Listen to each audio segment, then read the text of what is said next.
I blew up, and my body just held on to all of that. Yeah. And I could not figure it out. I went to doctors. They did all this blood work to where my pituitary gland, they said, had no function. It just stopped. You said something earlier that really like hit my heart, where you said, I looked great on the outside, but I was dying on the inside. Mm-hmm.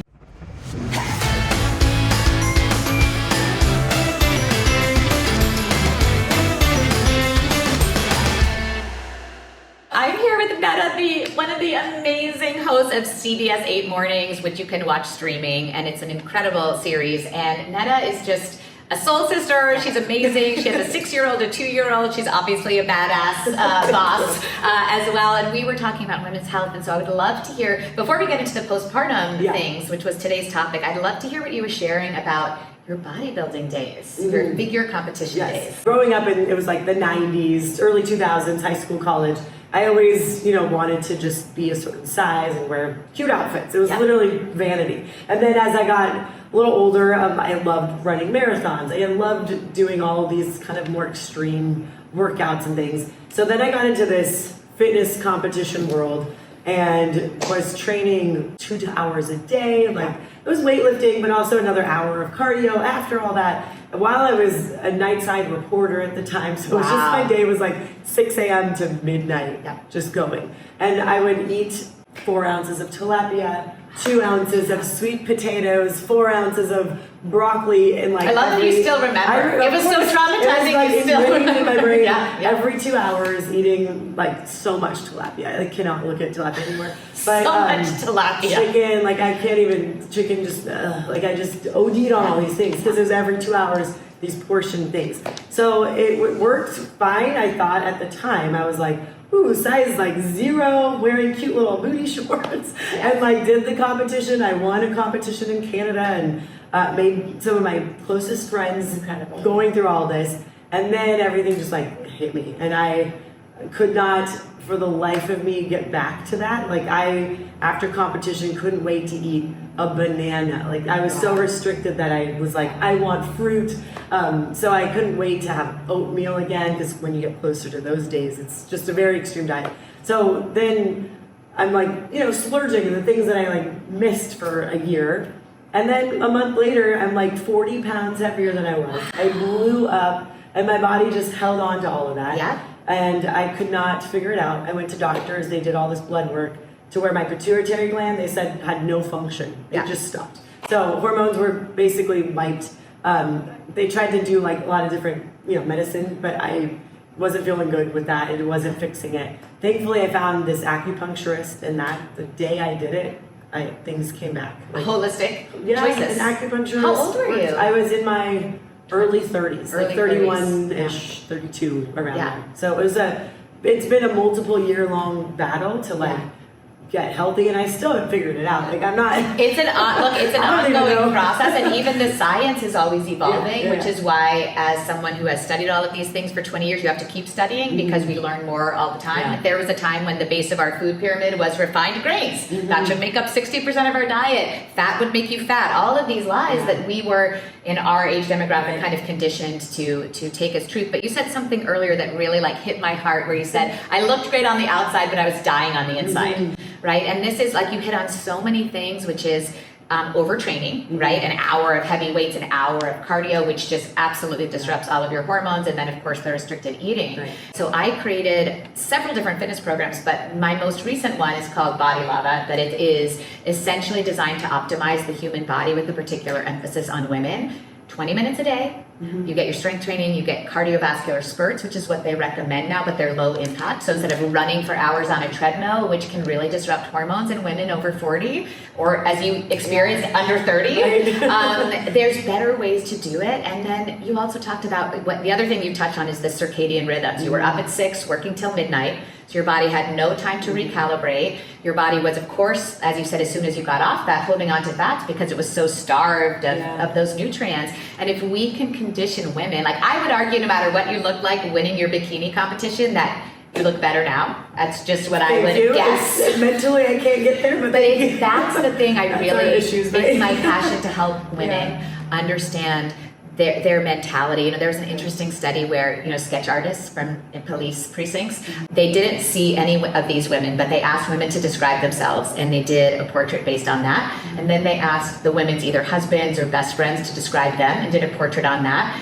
And the portraits were so diverse. The women who described themselves, it was like very plain, not attractive. And then the friends and how they were perceived on the outside, incredibly beautiful and gorgeous. And it just goes to show as women, again, we put these limitations, parameters, absolutely unreachable standards. And now, and I did all those same things in my 20s until I kind of found yoga. So I'd say maybe about 25 years ago, I started exploring acupuncture, yoga, eating healthier fats because Ayurvedic diet supports those things, which didn't support the diet culture.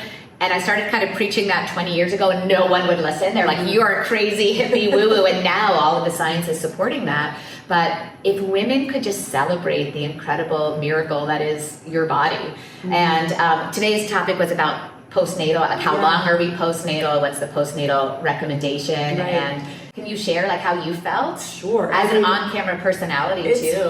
That's a big part of it all, because people are watching us every day in these dresses, and I'm like, how many Spanx do I have to wear? It's not comfortable, but we're trying to, I don't know, portray a professional look, I guess, and not be a distraction. And then I get emails that are not always kind, but it's just part of our job. Like, it's just part of what our life is. And so, sure, as soon as I had, I got hired here pregnant, 6 months pregnant with our first child. This is why we love CBS 8 mornings, because we celebrate women at all phases of life, which is so, I mean, like, pregnant women, I've worked with pre and postnatal women for 20 years. It's actually a superpower time when your body can, that fact that your body can do this. And create a life. So I mean, I didn't know the first baby I had, she's 6 years old now, and I'm thinking, okay, I have like 6 months. After 6 months, it's like game on, I need to get in shape. It didn't work like that, but over time, my body just kind of would tell me, I think, what I needed. I was still nursing and all that. And then now with our second child, my body has not gotten back to anything that I want it to be, but I don't even know I'm at a loss with this stage of life, because could it be perimenopause? I don't know. I'm almost 45 in a month. He'll be 2 in a month. So it's like, there's been enough time. I thought that I would be back to like the weight that I want to be, but I'm not. And then we're not. I'm tired of this. We're going situation.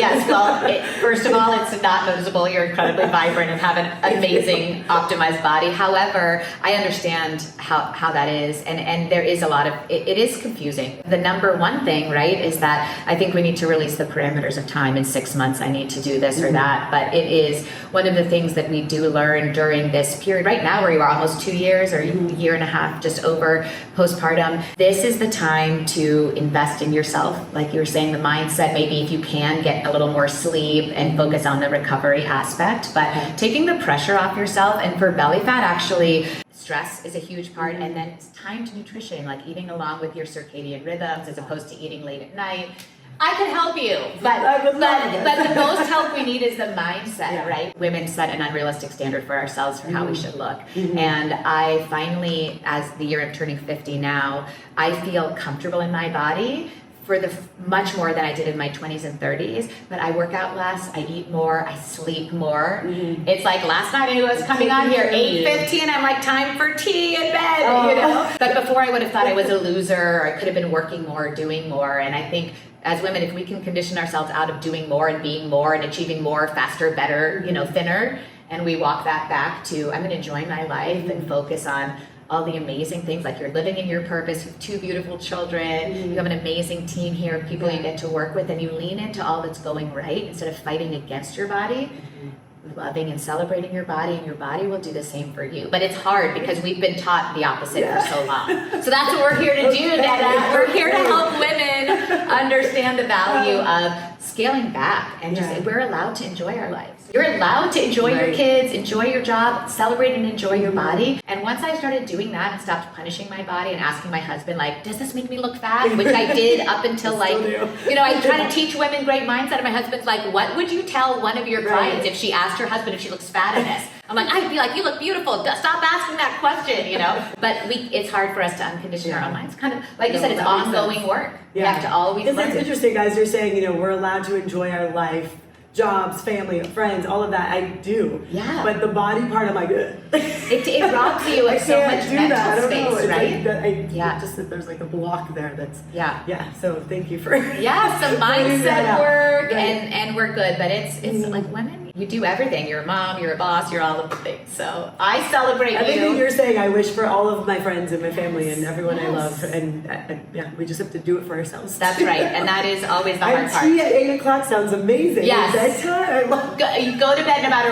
When I first started that habit, I was not tired. I'm like, what kind of freak goes to bed at 8? But then like, my body's. I dropped probably like 5 pounds of stress fat from getting sleep. Wow. Yeah, and working out less. But the mindset of doing it was very challenging. But we've got this. Thank you, Elise. Yay, You're thank wonderful. you. And you guys, CBS 8 Mornings, you've got to check it out. It's amazing. I almost like missed my entrance today because I was watching on camera in the green room, and it's just an amazing group of people. I'm going to tell you how to stream it. You can check out the caption and description for all of that, and we'll see you again. We'll continue this. Oh yes, I love hugs. You're amazing. Oh my Teaching us to gosh. embrace ourselves. Yes, I mean it should be easy for you. You're like top 1% of people, so we love this. Yeah, thank you so much.